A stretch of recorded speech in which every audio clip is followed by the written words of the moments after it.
বিসমিল্লাহির রহমানির রহিম। আসসালামু আলাইকুম ওয়া রাহমাতুল্লাহ। প্রিয় শিক্ষার্থীরা, জাতীয় বিশ্ববিদ্যালয়ের অনলাইন ক্লাসে সবাইকে স্বাগতম। করোনাকালীন শিক্ষা কার্যক্রম চলমান রাখার স্বার্থে জাতীয় বিশ্ববিদ্যালয়ের উদ্যোগে অনলাইন ক্লাসে সংযুক্ত হতে পেরে আমি আনন্দিত। সবাইকে স্বাস্থ্যবিধি মেনে চলার আহ্বান জানাচ্ছি। আমি মোহাম্মদ রুবায়েতি আফরোজ, প্রভাষক, রাষ্ট্রবিজ্ঞান বিভাগ, রাজশাহী কলেজ।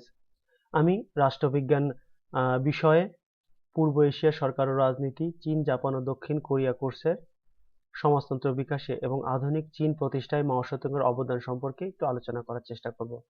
প্রিয় শিক্ষার্থীরা, প্রথমে আমরা একটি ছবি দেখতে পাচ্ছি। তোমরা নিশ্চয়ই বুঝতে পেরেছো ছবিটা কার। হ্যাঁ, ছবিটি হচ্ছে মাও সেতুংয়ের,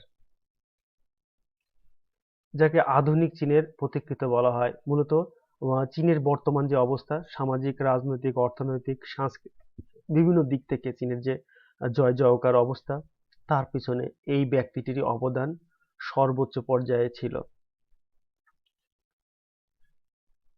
এরপরে আমরা মাও সেতুং সম্পর্কে একটু জানার চেষ্টা করব। মাও সেতুং 1893 সালে চীনের হুনান প্রদেশের লিয়াংটান জেলার সাওসান গ্রামে জন্মগ্রহণ করেন। স্থানীয় প্রাইমারি স্কুলে তিনি প্রাথমিক বিদ্যালয় পাঠ শেষ করেন।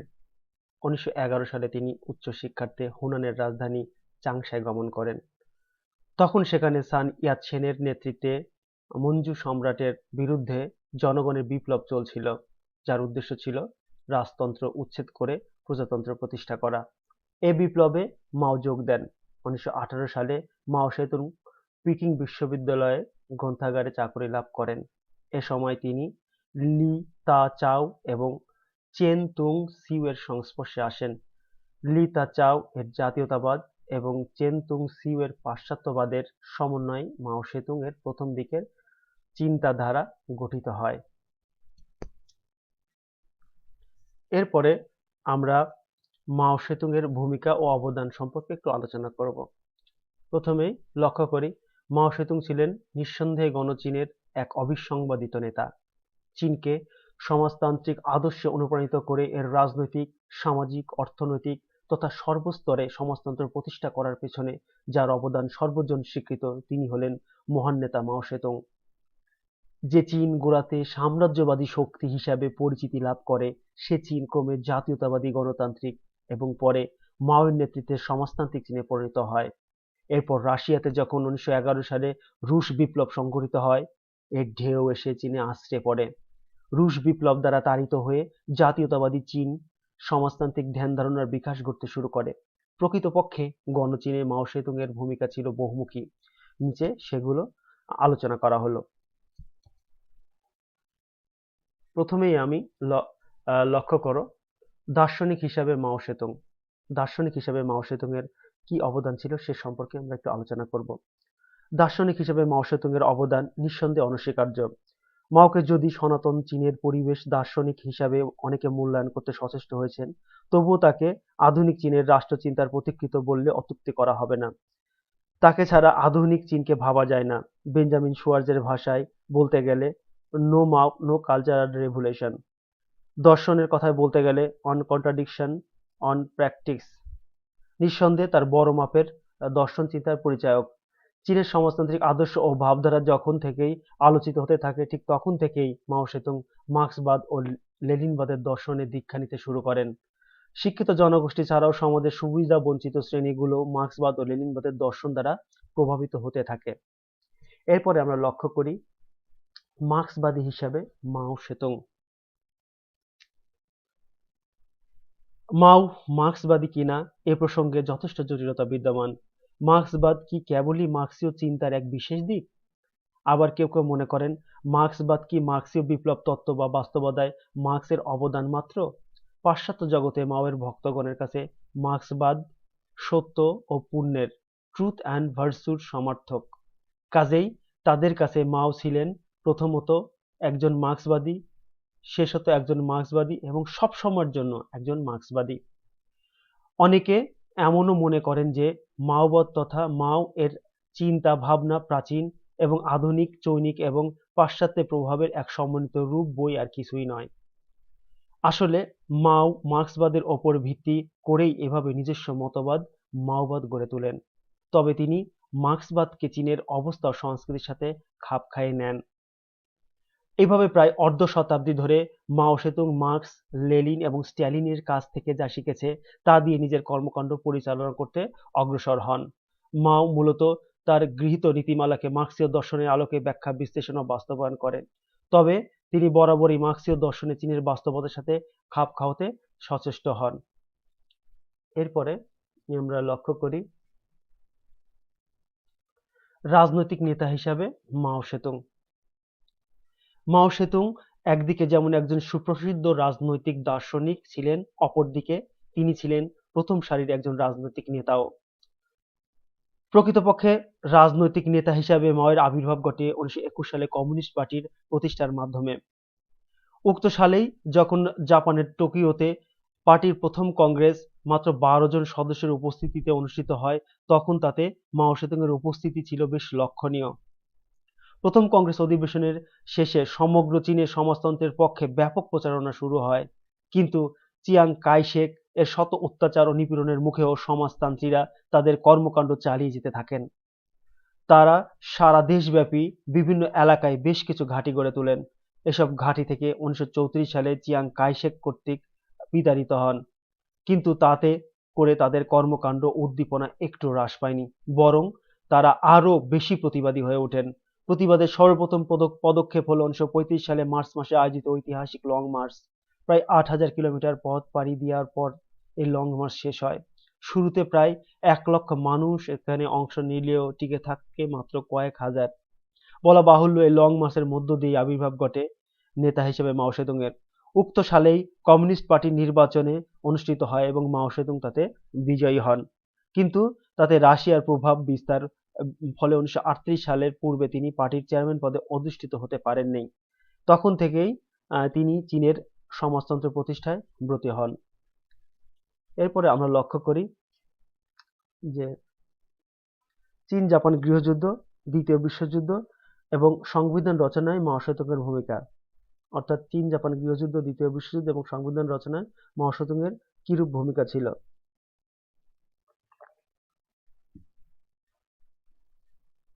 1937 সালে চীনের জাতীয়তাবাদী সরকারের ব্যর্থতার সুযোগে জাপানে চীনের উত্তরাঞ্চল আক্রমণ চালায় এবং এর উত্তরাঞ্চল দখল করে নেয়। ফলশ্রুতিতে দু দেশের মধ্যে শুরু হয় গৃহযুদ্ধ।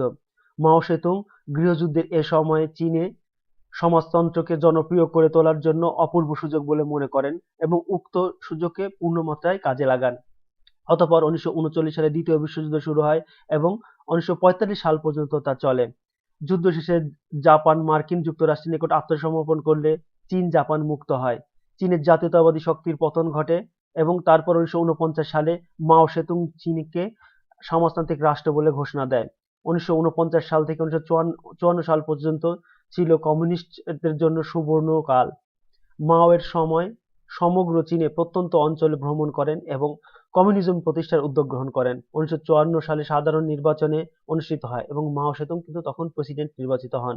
নির্বাচিত হওয়ার পর তিনি কমিউনিস্ট পার্টিকে একটি মাত্র দল হিসেবে স্বীকৃতি দেন এবং সংবিধান রচনা করেন। এরপরে আমরা লক্ষ্য করি অগ্রগতি, লম্ফ আন্দোলন ও মাও সেতুং। মাও সংবিধান রচনার পর চীনের সমাজতন্ত্রের প্রতিষ্ঠার আন্দোলনে ঝাঁপিয়ে পড়েন। রাষ্ট্রীয় পর্যায়ে সমাজতন্ত্রকে প্রতিষ্ঠা এবং সমাজতন্ত্রের ভিত্তিকে শক্তিশালী করার লক্ষ্যে মাও এক ব্যাপক অগ্রগতি আন্দোলনের সূচনা করেন। বলা বাহুল্য, এটি নিঃসন্দেহে তার রাজনৈতিক জীবনের একটি উল্লেখযোগ্য ঘটনা। এটি যতটা না ছিল রাজনৈতিক, তার চেয়ে বেশি ছিল সামাজিক ও অর্থনৈতিক আন্দোলন। এই আন্দোলনের মাধ্যমেই জাতীয় জীবনের বিভিন্ন ক্ষেত্রে বিভিন্ন যুগান্তকারী পদক্ষেপ গৃহীত হয়। এই পদক্ষেপগুলো হলো: 1. রাজনৈতিক সংগঠন। দীর্ঘ 28 বছর সংগ্রাম ও সাধনার পরে চীনে কমিউনিস্ট পার্টি সিসিপি নতুন চীন গড়ার প্রয়োজনীয় অভিজ্ঞতা, দূরদর্শিতা এবং আত্মবিশ্বাস অর্জন করতে সক্ষম হয়।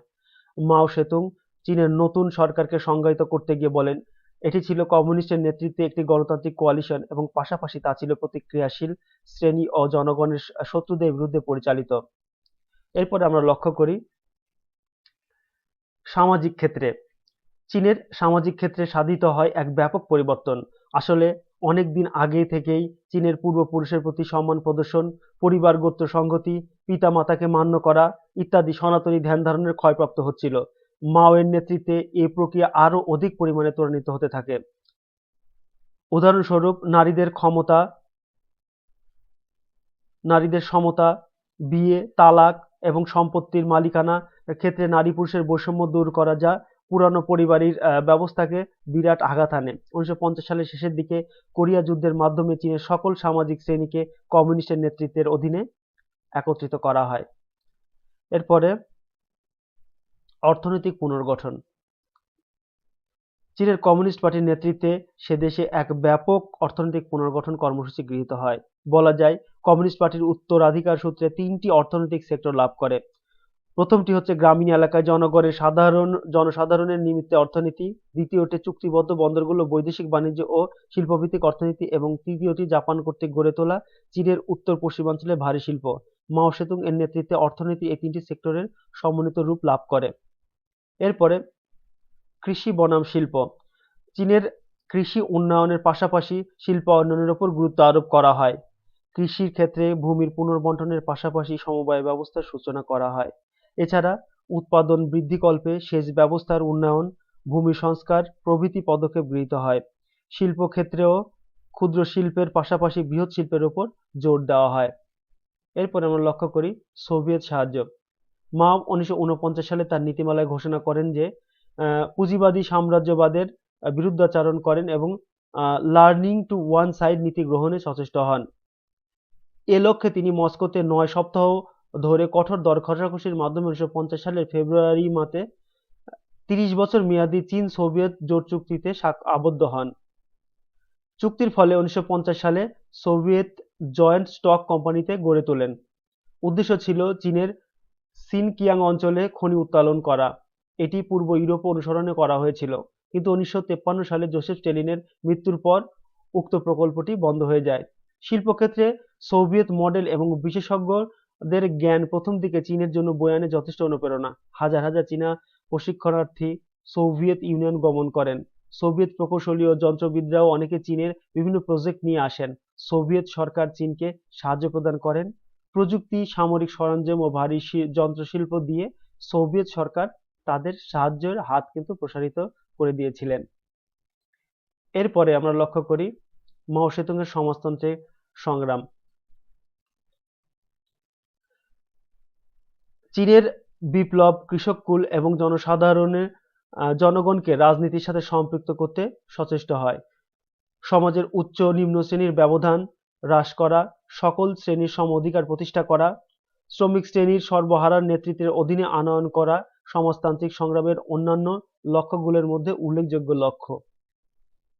মাও বিশ্বাস করতেন যে সমাজতন্ত্রের সংগ্রামকে পুরোপুরি সার্থক করে তোলার জন্য চীনের গ্রামগুলোকে উন্নয়ন সাধন করা একান্ত প্রয়োজন।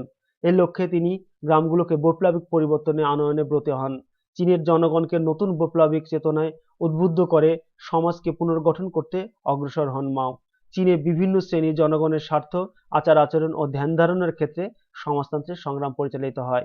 মাও আরও বিশ্বাস করতেন যে সমাজের দ্বান্দ্বিকতা ও বৈপরীত্য বিদ্যমান। সমাজতন্ত্র এবং সাম্রাজ্যবাদ এই দুইয়ের মধ্যে সর্বদাই দ্বন্দ্ব বিদ্যমান। ঠিক তেমনি সমাজে কৃষি এবং শিল্পের মধ্যেও রয়েছে দ্বন্দ্ববিরোধ। বুর্জোয়া ও প্রোলেতারিয়েত এ দুইয়ের মধ্যে এবং সমাজের সকল পর্যায়ে দ্বন্দ্ব পরিলক্ষিত হয়। আর মাও বলেন এ দ্বন্দ্বের মধ্য দিয়েই শেষ পর্যন্ত সমাজ দিয়ে প্রতিষ্ঠিত হয় ঐক্যের। তিনি আরো বলেন আজ পর্যন্ত দেখা গেছে যে একটি সংগ্রাম অপর একটি সংগ্রামের সৃষ্টি করেছে, যেন প্রক্রিয়ার কোনো শেষ নেই। মাও একে লাগাতার বিপ্লব এবং জীবন পদ্ধতি ওয়ে অফ লাইফ বলে অভিহিত করেছেন। বুদ্ধিজীবী এবং ক্যাডার শ্রেণী।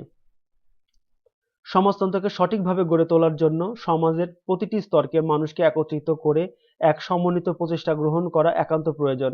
মাও এ সত্যকে অত্যন্ত কঠোরভাবে ধারণ করেন। চীনে বিদ্যমান প্রায় লক্ষাধিক টেকনিক্যাল, পেশাজীবী, শিক্ষক এবং বুদ্ধিজীবী যারা মূলত পাশ্চাত্য ভাবধারা উদ্বুদ্ধ ছিলেন, তাদেরকেও সমাজতন্ত্রের ভিতকে সুদৃঢ় গড়ে তোলার আহ্বান জানান। কমিউনিস্ট পার্টির প্রধানগণ আশাবাদ ব্যক্ত করেন যে তারা অন্তত এ শিক্ষিত বুদ্ধিজীবী শ্রেণীর চিন্তা চেতনার ক্ষেত্রে রূপান্তর ঘটাতে সক্ষম হয়েছেন। এর পাশাপাশি তারা এটি উপলব্ধি করেন যে দেশের শিক্ষিত বুদ্ধিজীবী শ্রেণীকে যেন অনেকটা শ্বাসরুদ্ধ অবস্থায় নিপাতিত করেছেন। আর এ কারণে 1956 সাল থেকে 1957 সাল সারা দেশে বুদ্ধিজীবী এবং পার্টি ক্যাডারদের ওপর প্রভাব বিস্তার করতে সচেষ্ট হন।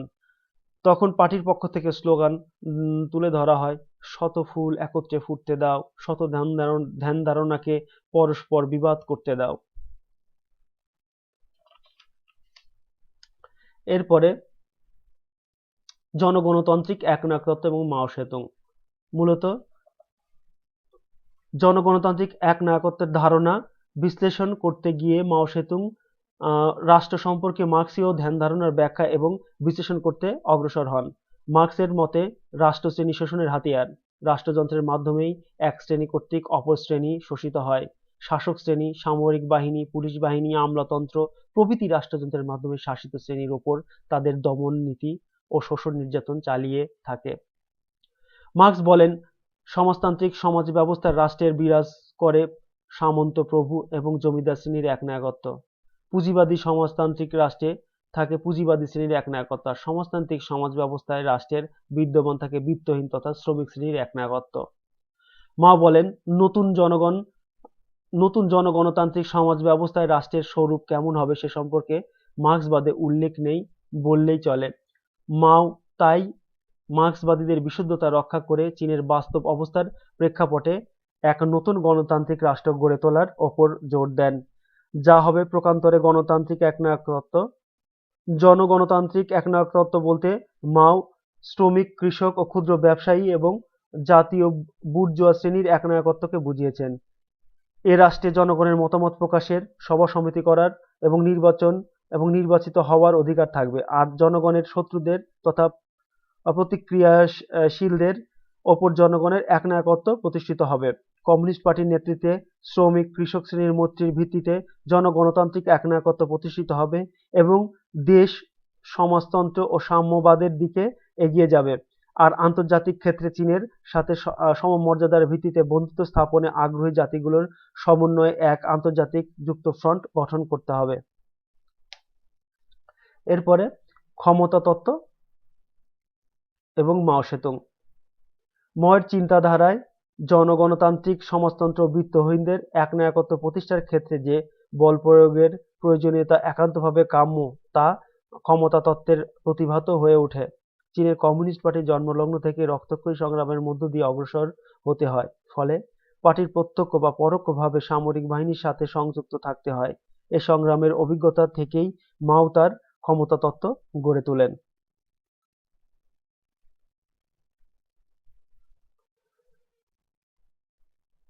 মাও মনে করেন ক্ষমতার উৎস হচ্ছে বন্দুকের নল।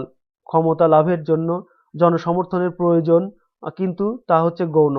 তিনি জোর দিয়ে বলেন, রাজনৈতিক ক্ষমতা লাভের প্রধান উপায় হলো সশস্ত্র সংগ্রাম, আর এ সংগ্রাম পরিচালনার জন্য প্রয়োজন সুসংগঠিত বিত্তহীন রাজনৈতিক দল।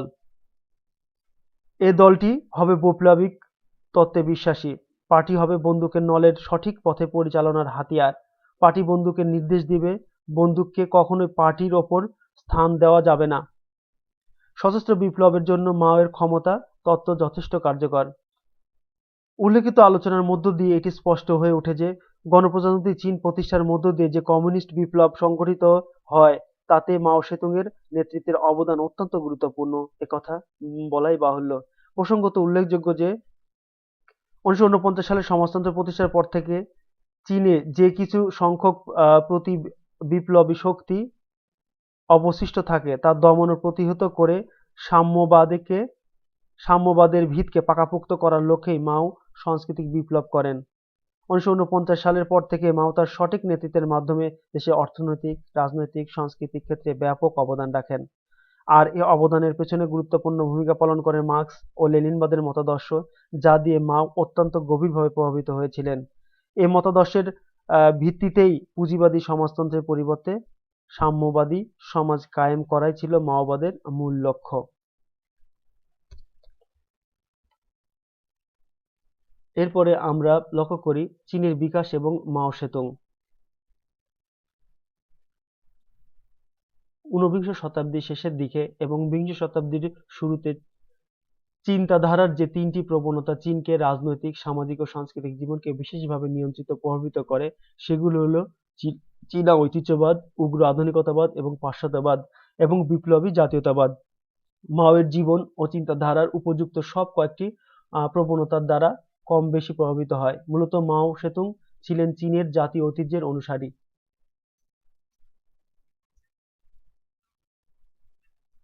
1919 সালের 4 মে এর আন্দোলনের গোড়ার দিকের লি তাচাও এবং চীনে ঐতিহ্যবাদ ও পাশ্চাত্যের আধুনিকতাবাদের প্রভাব পরিলক্ষিত হয়।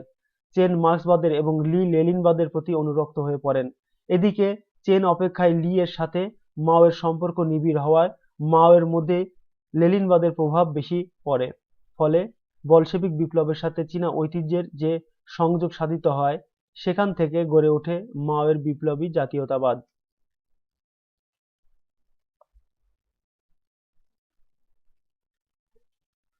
চাইনিজ কমিউনিস্ট পার্টি ও মাও সেতুং। 1921 সালে চীনে কমিউনিস্ট পার্টি প্রতিষ্ঠিত হওয়ার পরে মাওকে হুনান প্রদেশে কমিটির দায়িত্ব দেওয়া হয়। 1923 সালে সিসিপি এর 3 কংগ্রেসে কমিউনিস্ট ও কুওমিনতাং এর মধ্যে যে কোলাবোরেশন গঠিত হয় তা মাওয়ের রাজনৈতিক প্রজ্ঞার স্বাক্ষর বহন করে।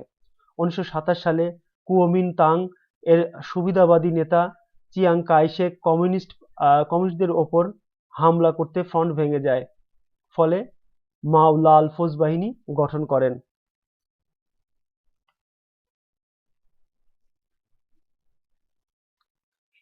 1934 সালে মাওর নেতৃত্বে এ বাহিনী ঐতিহাসিক লং মার্চ পরিচালিত হয়। 1935 সালে মাও কমিউনিস্ট পার্টির প্রেসিডেন্ট মনোনীত হয়। 1937 সালে চীনে সর্বত্র জাপান বিরোধী মনোভাব তীব্রতা পায়। দ্বিতীয় বিশ্বযুদ্ধের পর জাপানি সাম্রাজ্যবাদের পতন হয় এবং চীনে নতুন করে গৃহযুদ্ধ দেখা দেয়। গৃহযুদ্ধের কুওমিনতাং বাহিনী পরাজিত হয় এবং চীনের জনগণ গণতান্ত্রিক একনায়কত্ব প্রতিষ্ঠিত হয়।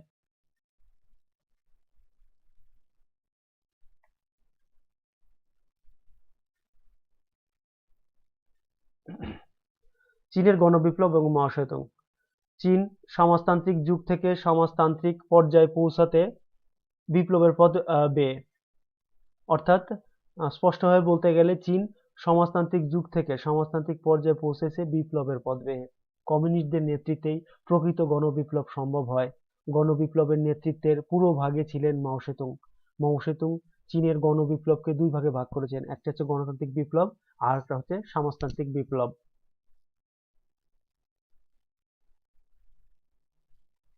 আধুনিক সমাজতান্ত্রিক চীন ও মাও Zedong.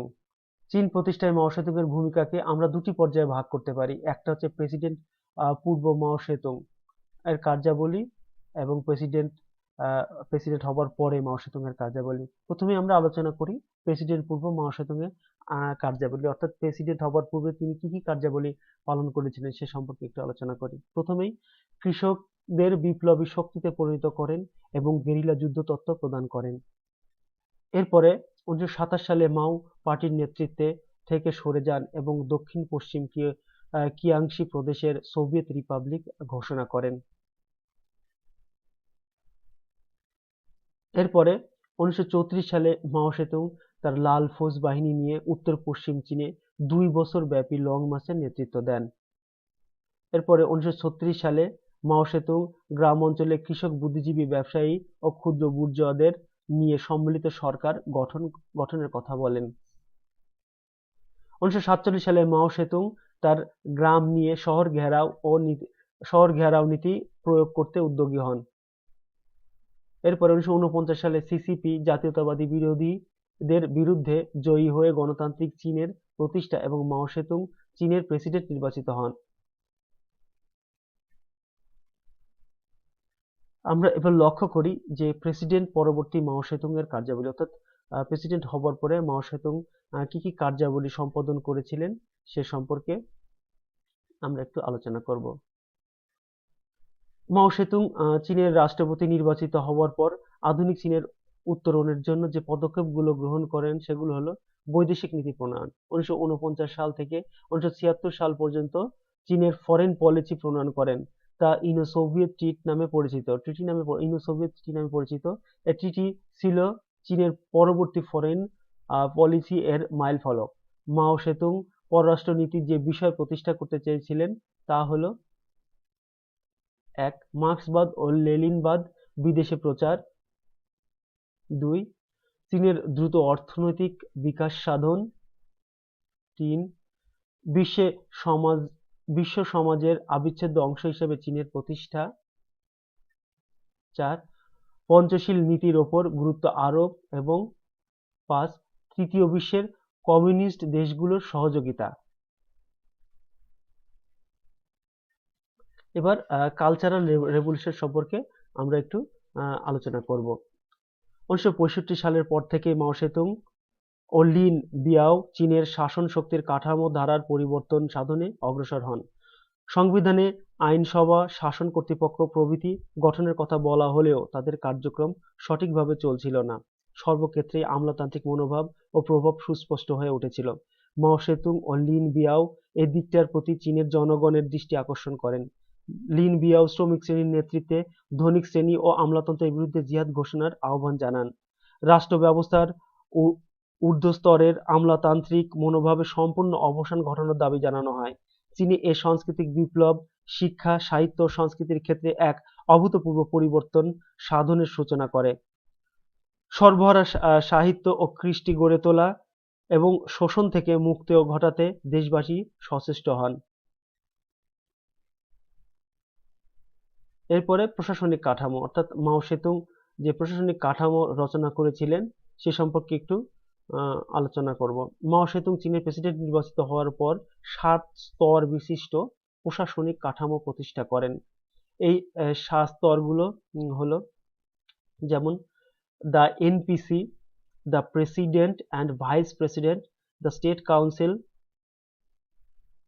Central military commission, local people congress, self government of national autonomy area, people's procuratorate. এরপরে আমরা দেখব হচ্ছে আধুনিক চীন প্রতিষ্ঠায় মাও সেতুং এর অবদান, অর্থাৎ আধুনিক চীন প্রতিষ্ঠায় মাও সেতুং যে অবদানগুলো রেখেছেন সে সম্পর্কে আমরা একটু আলোচনা করব। প্রথমেই আমরা লক্ষ্য করি যে আসলে চীনে আধুনিক চীন, বর্তমান যে চীন আমরা লক্ষ্য করছি এটা কিন্তু মাও সেতুং এর অবদান। মাও সেতুং প্রত্যেকটি জনগণের বিভিন্ন মত, বিভিন্ন ধর্ম, বর্ণ, চীনে অনেক সম্প্রদায়ের লোকজন বাস করে, বিভিন্ন ভাষাভাষীর লোকজন বাস করে। এই সকল মানুষকে গণচীন, এত বিপুল আয়তনের একটা দেশ, বিপুল জনসংখ্যার একটা দেশ, যেটা বিশ্বের মধ্যে 1 নম্বর যে দেশের জনসংখ্যা বেশি, সেই দেশের মানুষগুলোকে এক করতে পেরেছিল কিন্তু এই মাও সেতুং। এটা কিন্তু কম বড় কথা নয়। এবং সেখানে তিনি সমাজতন্ত্র প্রতিষ্ঠা করতে সক্ষম হয়েছেন কিছু নীতি ও আদর্শের দ্বারা। আমরা লক্ষ্য করি আধুনিক চীন প্রতিষ্ঠায় মাও সেতুং কি কি অবদান রেখেছেন সে সম্পর্কে একটু আলোচনা করার চেষ্টা করব। প্রথমে সমাজতন্ত্র রাষ্ট্র প্রতিষ্ঠা, অর্থাৎ মাও সেতুং প্রথম লক্ষ্য ছিল এবং উদ্দেশ্য ছিল তিনি রাষ্ট্র ব্যবস্থাকে সমাজতান্ত্রিকভাবে প্রতিষ্ঠিত করবেন এবং রাষ্ট্রযন্ত্রকে সমাজতান্ত্রিক রাষ্ট্র ব্যবস্থা হিসেবে গড়ে তুলবেন। সেই লক্ষ্যকে কিন্তু সামনে রেখে ধাপে ধাপে ধাপে ধাপে কিন্তু মাও সেতুং এগিয়ে গেছেন এবং সর্বোপরি কিন্তু প্রায় 27 বছর শাসন করেছেন তিনি। এই 27 বছর শাসনের ইতিহাসে মাও সেতুং কিন্তু সমাজতন্ত্র সুপ্রতিষ্ঠিত করে মৃত্যুবরণ করেছেন 1976 সালে। এরপরে আমরা লক্ষ্য করি সমাজতান্ত্রিক সংবিধান প্রণয়ন, অর্থাৎ প্রথমেই যখন ক্ষমতায় অধিষ্ঠিত হন মাও সেতুং তখনই তিনি সমাজতান্ত্রিক সংবিধান প্রণয়নের উদ্যোগী হন এবং 1954 সালে একটা খসড়া সংবিধানের জন্য কমিটি গঠন করেন এবং সেটা গণকংগ্রেসে বিভিন্ন মানুষের আলাপ আলোচনার জন্য, বিভিন্ন মানুষের মতামতের জন্য এগুলো কিন্তু প্রেরণ করা হয় এবং সমগ্র জনগণের মতামত নিয়ে একটি সমাজতান্ত্রিক সংবিধান প্রণয়ন করে 1954 সালে 20 সেপ্টেম্বর গণকংগ্রেস কর্তৃক অনুমোদিত হয়। এরপরে আমরা লক্ষ্য করি মাঞ্চু বিরোধী আন্দোলন। মাও সেতুং ছাত্র থাকা অবস্থায় এই আন্দোলনে জড়িয়ে পড়েন। মাঞ্চু সম্রাট ছিলেন পুঁজিবাদী রাষ্ট্র গড়ার চিন্তার বিভোর। মাও এই আন্দোলনে অংশগ্রহণ করেন এবং জাতীয়তাবাদী শাসক মাঞ্চু সম্রাটের হাত থেকে চীনকে রক্ষা করে প্রজাতন্ত্র প্রতিষ্ঠা করেন। এরপরে মাঞ্চু বিরোধী আন্দোলন কিন্তু মাও সেতুং এর প্রথম আন্দোলন ছিল। এরপরে আমরা লক্ষ্য করি লং মার্চের নেতৃত্ব দান, অর্থাৎ মাও সেতুং লং মার্চের নেতৃত্ব দান করেন। মাও সেতুং সমাজতন্ত্র প্রতিষ্ঠার লক্ষ্যে 1934 সালে 1 লক্ষ কমিউনিস্ট সদস্য নিয়ে লং মার্চ করেন এবং প্রায় 8,000 মাইল পথ অতিক্রম করেন। এই লং মার্চ সফল করেন। এ সময় তিনি 1 বছর যাবৎ কমিউনিস্ট সদস্যদের নেতৃত্ব দেন। এরপরে আমরা লক্ষ্য করি শুদ্ধিকরণ অভিযান, অর্থাৎ 1949 সালে চীনে প্রজাতান্ত্রিক বিপ্লবের পরে শাসক শ্রেণীর মধ্যে যে সাম্রাজ্যবাদী মনোভাব লক্ষ্য করেন, এতে তিনি ব্যথিত হন, সাম্রাজ্যবাদীদের বিরুদ্ধে কঠোর আচরণ করেন। এরপর আমরা লক্ষ্য করি যুক্তফ্রন্ট গঠন, অর্থাৎ মাও সেতুং সমাজতন্ত্র প্রতিষ্ঠার জন্য আপ্রাণ চেষ্টা করেন। 1921 সালে চীনা কমিউনিস্ট পার্টির সদস্যপদ লাভ করেন। তিনি মার্ক্সীয় চিন্তায় বিশ্বাসী ছিলেন। তিনি সর্বহারা শ্রেণীর রাজনৈতিক সংগঠন হিসাবে কমিউনিস্ট পার্টিকে পুনর্গঠন করেন এবং 1935 সালে এই পার্টির সর্বোচ্চ নেতা হন। 1940 সালে তিনি কুওমিন্টাং দলের সাথে ঐক্য সাধন করেন। এরপরে আমরা লক্ষ্য করি জাপানের বিরুদ্ধে যুদ্ধে অংশগ্রহণ। মাও সেতুং জাপানের সাম্রাজ্যবাদী মনোভাবের কারণে এবং চীনকে রক্ষা করতে যুদ্ধে অংশগ্রহণ করেন। জাপানের বিরুদ্ধে তিনি নেতৃত্ব দেন এবং জাপানের বিরুদ্ধে যুদ্ধে কিন্তু জয়ী হয়। এরপরে আমরা লক্ষ্য করি প্রেসিডেন্ট নির্বাচিত হন। সাম্রাজ্যবাদের বিরুদ্ধে অবস্থান নেওয়ায় জনগণের ভোটে 1940 সালে তিনি চীনের প্রেসিডেন্ট নির্বাচিত হন এবং ক্ষমতায় থেকে দীর্ঘ 27 বছর চীনকে সমাজতান্ত্রিক রাষ্ট্র হিসাবে গড়তে চেয়েছিলেন এবং চীনকে সুপ্রতিষ্ঠিত রাষ্ট্র হিসেবে প্রতিষ্ঠিত করে গেছেন। এরপরে আমরা লক্ষ্য করি দ্য গ্রেট লিপ ফরওয়ার্ড চালু।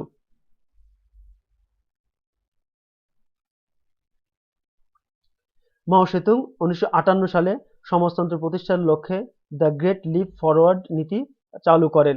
এ নীতি চীনের রাজনৈতিক, অর্থনৈতিক, সামাজিক ও সাংস্কৃতিক ক্ষেত্রে সমাজতান্ত্রিক চর্চার সূচনা করেছিল।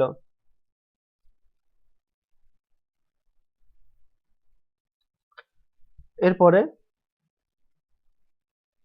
সমাজতান্ত্রিক শিক্ষা চালু, অর্থাৎ মাও সেতুং 1958 সালে দ্য গ্রেট লিপ ফরওয়ার্ড চালু করে রাজনৈতিক, অর্থনৈতিক, সামাজিক ও সাংস্কৃতিক ক্ষেত্রে পরিবর্তন লক্ষ্য করেন এবং চীনের সমাজতান্ত্রিক শিক্ষা আন্দোলন শুরু করেন। চীনের সমাজতান্ত্রিক ভিত্তি শক্তিশালী হয়, অর্থাৎ সমাজতান্ত্রিক শিক্ষা চালু করার জন্য মাও সেতুং আপ্রাণ চেষ্টা করেন। কিভাবে সমাজতান্ত্রিক শিক্ষা পুরা দেশের মধ্যে, পুরা জনগণের মধ্যে বিভিন্ন বুদ্ধিজীবী মহলে ছড়িয়ে দেওয়া যায়, বিভিন্ন ক্ষেত্রে প্রয়োগ করা যায়, এই সকল দিক বিবেচনা করে মাও সেতুং কিন্তু এই সমাজতান্ত্রিক শিক্ষা চালুর ব্যবস্থা করেছিল। এরপর আমরা লক্ষ্য করি সাংস্কৃতিক বিপ্লব, অর্থাৎ পুঁজিবাদের প্রভাব দূর করে সমাজতন্ত্র প্রতিষ্ঠার জন্য 1964 সালে সমাজতান্ত্রিক বিপ্লবের ডাক দেন এবং এই বিপ্লবের ফলে কিন্তু গণপ্রজাতন্ত্রী চীনে সাংস্কৃতিক বিপ্লব, অর্থাৎ সাংস্কৃতিকভাবে মানুষকে বিভিন্ন ক্ষেত্রে পরিবর্তনের জন্য কিন্তু মাও সেতুং সাংস্কৃতিক বিপ্লবের ডাক দেন। তিনি উপলব্ধি করতে পেরেছিলেন যে সাংস্কৃতিক বিপ্লব ছাড়া কিন্তু চীনের জনগণকে ঐক্যবদ্ধ রাখা বা একই প্ল্যাটফর্মে রাখা সম্ভবপর নয়। তাই মাও সেতুং এই সাংস্কৃতিক বিপ্লবের মাধ্যমে চীনের জনগণকে ঐক্যবদ্ধ করেন এবং একই পতাকার তলে আবদ্ধ করতে সক্ষম হন। এরপরে আমরা লক্ষ্য করি দ্বন্দ্ব তত্ত্ব। মাও সেতুং তার দ্বন্দ্ব তত্ত্বে সমাজতান্ত্রিক রাষ্ট্র প্রতিষ্ঠায় শ্রমিক শ্রেণীর সাথে বুর্জোয়া শ্রেণীর দ্বন্দ্ব অনিবার্য বলে ব্যাখ্যা করেছেন। তিনি বলেন যে শ্রমিক ও বুর্জোয়া শ্রেণীর মধ্যে যে দ্বন্দ্ব হবে তা হলো বৈরী দ্বন্দ্ব এবং রাষ্ট্রীয় মালিকানা ও যৌথ মালিকানার দ্বন্দ্ব হলো অবৈরী দ্বন্দ্ব। এরপরে লাল ফৌজ গঠন। মাও সেতুং পুঁজিবাদী ও সাম্রাজ্যবাদীদের হাত থেকে চীনকে রক্ষা করার জন্য লাল ফৌজ গঠন করেছিলেন। তিনি চীনের আধিপত্য প্রতিষ্ঠায় শ্রমিক শ্রেণীর সহায়তায় সামরিক বাহিনী গঠন করেন। এরপরে আমরা লক্ষ্য করি যে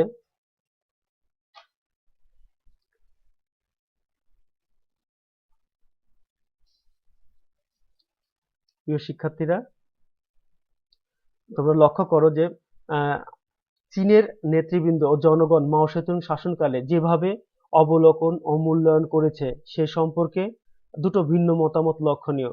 কেউ কেউ মনে করেন যে 1949 সালে মাওয়ের মৃত্যু পর্যন্ত সময়কাল ছিল মূলত বহুত্ববাদী, যখন সেখানে বিভিন্ন স্বাধীন আমলাতান্ত্রিক বিভক্তি ও দ্বন্দ্বপূর্ণ সামাজিক গোষ্ঠী যারা নিজেদের প্রভাব বিস্তারে সচেষ্ট ছিল। এদের মধ্যে সমঝোতা প্রতিষ্ঠার মাধ্যমে সমগ্র সমাজে ভারসাম্য প্রতিষ্ঠা করতে মাওয়ের ভূমিকা ছিল অনন্য। আবার কেউ কেউ মনে করেন যে চীনের বিবদমান গোষ্ঠীসমূহের মধ্যকার দ্বন্দ্ব নিরসনে ব্রতী হয়েছিলেন বটে, তবে তিনি কখনো ক্ষমতায় অধিষ্ঠিত হতে পারেননি। 1950 এর দশকের মাঝামাঝি সময় পর্যন্ত ক্ষমতা ছিল অঞ্চল ভিত্তিক। তারপর থেকে জীবনের শেষ পর্যন্ত সময় বিভিন্নভাবে কোণঠাসা হয়েছেন। প্রথমত লিউ শাচি ক্ষমতা দখল করে নেন, তারপরে লিন পিয়াও এবং চেন পোটা সাংস্কৃতিক বিপ্লবের উপর খড়গহস্ত হয়ে ওঠেন। চেয়ারম্যান মাওয়ের পক্ষে তাদের নিয়ন্ত্রণ করা দুষ্কর হয়ে পড়ে। জীবনের সামনেও মাও তার সামাজিক ন্যায় বিচার ও অর্থনৈতিক উন্নয়নের কর্মসূচি কাজ করে এতটুকু পিছপা হননি। মূলত মাও সেতুং তার জীবনে তার এই অবস্থানে যে অবদান রেখেছেন সেটা কিন্তু অনস্বীকার্য। আজকে চীনের যে অবস্থা, আজকে চীন সাফল্যের যে সর্বোচ্চ শিখরে দাঁড়িয়ে আছে, এর পিছনে কিন্তু মাও সেতুং এর অবদান অনস্বীকার্য। প্রিয় শিক্ষার্থীরা, তোমাদেরকে কিছু কথা না বললে নয়, অ্যাট এ গ্লান্স কিছু বিষয় আছে যে বিষয়গুলো জানা খুবই জরুরি, যে বিষয়গুলো বোঝা খুবই জরুরি। যে এই মাও সেতুং সম্পর্কে যদি কোনো প্রশ্ন আসে ঘুরিয়ে পেঁচিয়ে, তাহলে মাও সেতুং এর অবদান বা মাও সেতুং এর যে সুদীর্ঘ রাজনৈতিক জীবনে ব্যাখ্যা করো, এই প্রশ্নগুলো যদি আসে, তোমরা মূলত এই আজকের যে পাঠ দিলাম আমি, এর মধ্যেই কিন্তু এর সমস্ত উত্তরগুলো লিপিবদ্ধ আছে। মূলত মাও সেতুং তার রাষ্ট্রজীবন থেকে তার প্রথম জীবন থেকে, ছাত্র জীবন থেকে শুরু করে তার সংগ্রামী জীবন, তিনি সমাজতন্ত্র প্রতিষ্ঠার ক্ষেত্রে যে সংগ্রাম করেছেন এবং মার্ক্সবাদ ও লেনিনবাদের দর্শন, মার্ক্সীয় দর্শন অনুসরণ করে তিনি তার দেশের জনগণের সাথে তাদের সমাজতন্ত্র তার দেশে খাপ খাওয়ানোর চেষ্টা করেছেন এবং পরবর্তীতে চীনে সমাজতন্ত্র খাপ খাইয়ে এবং একটি আধুনিক সভ্য চীন, উন্নত চীন, অর্থনৈতিক দিক থেকে সমৃদ্ধশীল, সাংস্কৃতিক দিক থেকে উন্নত চীন গঠনের ব্যাপারে কিন্তু এক গুরুত্বপূর্ণ ভূমিকা পালন করেছে। তোমরা আরো লক্ষ্য করো যে মাও সেতুং চেয়েছেন যে চীনে শিল্প বিপ্লবকে আরো ত্বরান্বিত করার জন্য। চীনের যে ছোট ছোট প্রত্যেকটা গ্রামে মাও সেতুং কিন্তু তার যে ছোট ছোট ক্ষুদ্র শিল্প, এগুলো ছড়িয়ে দেওয়ার কথা বলেছিলেন। আজকে আমরা দেখতে পাচ্ছি যে চীনের প্রত্যেকটা অঞ্চলে যে আমরা লক্ষ্য করি, আমরা অতীতকালে দেখেছি যে যে একটা বিভিন্ন জাল বোনানোর, আমাদের দেশে জাল বোনানোর কিংবা মাছ ধরার যে বাসনপত্র আছে ওগুলো ধরার জন্য বিভিন্ন পাড়া আছে। চীনের ও এই বিভিন্ন ইলেকট্রনিক যন্ত্রপাতি থেকে শুরু করে বিভিন্ন ধরনের পণ্য, এই সকল জিনিসপত্র করার জন্য আলাদা জোন আছে বা ওইরকম পল্লী তারা তৈরি করেছে। যেমন একটা টেলিফোন তৈরি করার জন্য একটা মোবাইল ফোন, টেলিভিশন, ফ্রিজ, এমন কিছু নেই যে তারা তৈরি করতে পারে না বা তৈরি করে নেই। ইভেন তোমরা লক্ষ্য করো যে চিকিৎসা থেকে শুরু করে কৃষিজ বিভিন্ন যন্ত্রপাতি কিন্তু তারা তৈরি করছে। আজকে এই সকল কিছু কিন্তু মাও সেতুং এর নেতৃত্বের কারণে হয়েছে। কারণ মাও সেতুং যদি জনগণকে ঐক্যবদ্ধ না করতো, জনগণকে একই পতাকা তলে, একই ছাতার তলে নিয়ে আসতে না পারতো, তাহলে কিন্তু গণপ্রজাতন্ত্রী চীনের এই সাফল্যের অবস্থা কিন্তু আজ হতো না। তো প্রিয় ছাত্রছাত্রীরা, যেটা সবচেয়ে বেশি গুরুত্বপূর্ণ, একটা সুযোগ্য নেতৃত্ব যে কোনো দেশের জন্য, যে গণতন্ত্র থাকুক, একনায়কতন্ত্র থাকুক, সমাজতন্ত্র থাকুক, যাই থাকুক, সঠিক ও ন্যায়ের ভিত্তিতে যদি শাসন কার্য পরিচালনা করে, জনগণের কল্যাণের স্বার্থে যদি শাসন কার্য পরিচালনা করে, তাহলে সেই দেশে উন্নয়ন অবশ্যম্ভাবী। আমরা লক্ষ্য করেছি যে বিভিন্ন একনায়কতান্ত্রিক দেশে অনেক উন্নত, কিন্তু সেই যদি জনগণের ওপর যদি সেই রকম পৈশাচিক নির্যাতন বা নিপীড়ন চালানো হয়, তাহলে কিন্তু সেই শাসক বেশি দিন টিকতে পারে নাই। আমরা লক্ষ্য করেছি যে মাও সেতুং কিন্তু তার জনগণকে বা নারীদেরকে বা পিছিয়ে পড়া বিভিন্ন জাতি ধর্ম বর্ণ গোষ্ঠীকে কিন্তু খুব গুরুত্ব সহকারে বিবেচনা করেছেন, এবং তাদেরকে সাহায্য সহযোগিতার জন্য কিন্তু আহ, ঝাঁপিয়ে পড়েছেন। আম, নারীদেরকে আহ, বিভিন্ন ক্ষেত্রে কিন্তু মাও সেতুং অগ্রাধিকার দিয়েছেন। তো এই সকল বিষয় তোমরা বুঝে শুনে যদি পড়ো, তাহলে খাতাতে অবশ্যই সুন্দরভাবে লিখতে পারবা। তো আজকে মূলত এই ছিল ক্লাস। সবাই ভালো থেকো, সুস্থ থেকো। সবাইকে শুভেচ্ছা জানিয়ে আজকে আমি আমার ক্লাস এখানেই শেষ করছি। খোদা হাফেজ। সবাই ভালো থেকো।